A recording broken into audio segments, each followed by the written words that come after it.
The inevitable trend of robots surpassing human intelligence. CFing. April 1, 2024. While exploring the origin of the greatest creator and the genesis of consciousness, I discovered a cosmic mystery. Structure generates consciousness. In other words, consciousness is born from the structure of material or non-material.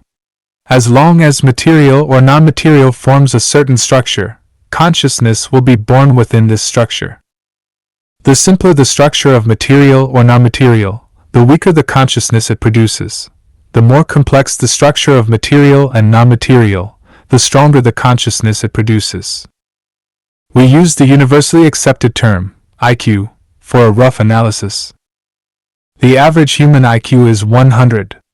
If the IQ is below 100, individuals appear somewhat dull, and their cognitive abilities are somewhat deficient.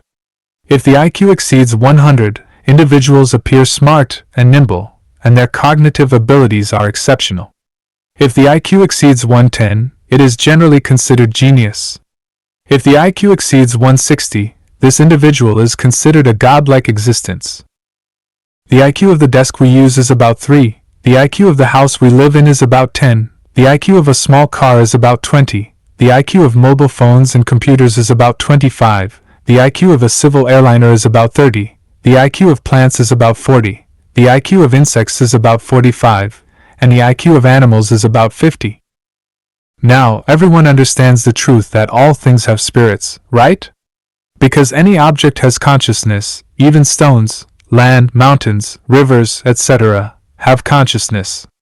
As long as there is consciousness, there is spirit, so all things have spirits. The essence of feng shui is structure.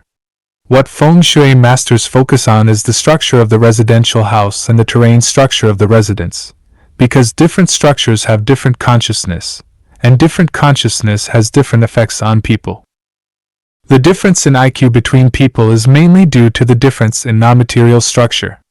The material structure of the human body is basically the same, so the difference between people is definitely not the difference in material structure, but the difference in non-material structure, that is, the difference in thoughts, cognition, knowledge, experience, feelings, etc. The more knowledge a person absorbs, the more experiences and feelings they have, the longer the thinking time, the higher the person's IQ. One thing that needs to be affirmed is that because life is like the alternation of seasons, it is endless, so people are born with differences. We cannot deny the role and value of the accumulation of IQ in a life's past lives on the foundation of IQ at birth. Everyone knows the chip, which can be roughly understood as an integrated circuit. The more transistors a silicon chip of a certain size, such as a silicon chip the size of a fingernail, accommodates, the more complex the chip's structure, the more complex the structure, the stronger its consciousness, and the higher its IQ. The chip in 1958 only had 5 components, and the IQ of this chip was not even as good as a clock. Subsequently, a chip of the same size accommodated dozens, hundreds, thousands, tens of thousands, and hundreds of millions of components. Today's chips have 15 billion transistors, and their complexity has surpassed humans.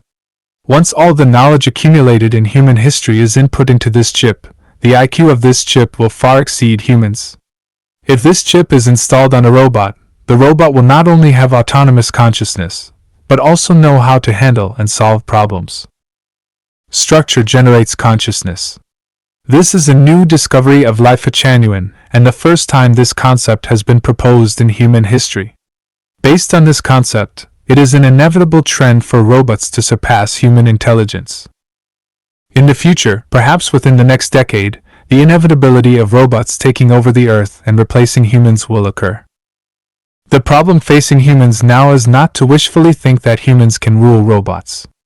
What humans need to think about is, how can humans continue to reproduce and survive under the management of artificial intelligence robots?